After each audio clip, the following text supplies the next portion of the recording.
Hello friends, Raymond গার্ডেন্সে আপনাদের প্রত্যেককে স্বাগতম। আশা করছি আপনারা প্রত্যেকে সুস্থ আছেন। আপনাদের সুস্থতা কামনা করে আজকে আবার নতুন একটা ভিডিও নিয়ে হাজির হলাম।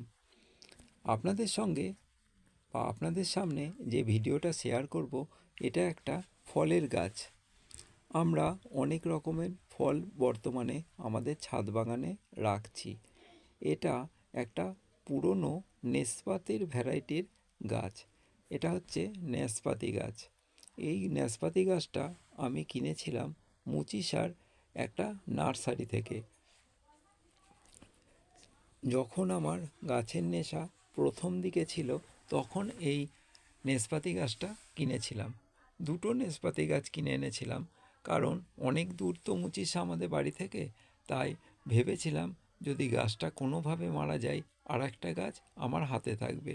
তো আমি সেই কারণে দুটো নেসপাতি গাছ কিনেছিলাম। আর একটা গাছ আমার দিদির বাড়িতে লাগিয়েছিলাম, কিন্তু সেটা জল জমে মারা গেছে।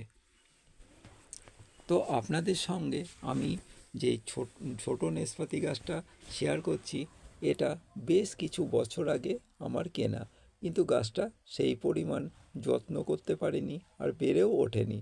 আর যেহেতু এটা নতুন ভ্যারাইটিস নয়, সেই জন্য ফল আসতেও হয়তো অনেকটা দেরি হবে। তা দেখতে পাচ্ছেন যে প্যাকেটের মধ্যে গাছটা আছে। আমি বড় টবে লাগাইনি, একটা ভয়ের কারণে, যে টবের মধ্যে হয়তো জল জমলে বা বর্ষাকালে মারা যেতে পারে। কারণ এই নেসপাতি গাছ খুব সেনসিটিভ একটা গাছ। তো আপনারা দেখতে পাচ্ছেন যে গাছটা কেমন জল জল করছে, আর কতটা স্বাস্থ্যবান গাছটা। তবে খুব একটা মোটা হতে পারেনি, কারণ আমি খাদ্য ওকে খুব একটা দিইনি। নেসপাতি হবে কি না আমি আপনাদের সামনে কথা দিয়ে বা বলতে পারবো না। দেখছেন একটা শুঁয়োপোকা এই পাতার নিচে রয়েছে। এটা যেহেতু পুরনো ভ্যারাইটিস, তাই নেসপাতি আদৌ হবে কি না তা বলতে পারবো না। তবে বর্তমানে নার্সারিতে প্রচুর পরিমাণে নতুন নতুন ভ্যারাইটিস আসায় সেগুলো কিন্তু ফল দিতে সক্ষম। আপনারা পারলে একটা নেসপাতি গাছ লাগাবেন। বাড়ির ছাদে নেসপাতি হওয়া, সেটা খেতে যেমনই হোক, সেটা কিন্তু আমাদের কাছে কম নয়। তো নেসপাতি গাছের ভিডিওটা আপনাদের কেমন লাগলো অবশ্যই কমেন্ট করে জানাবেন।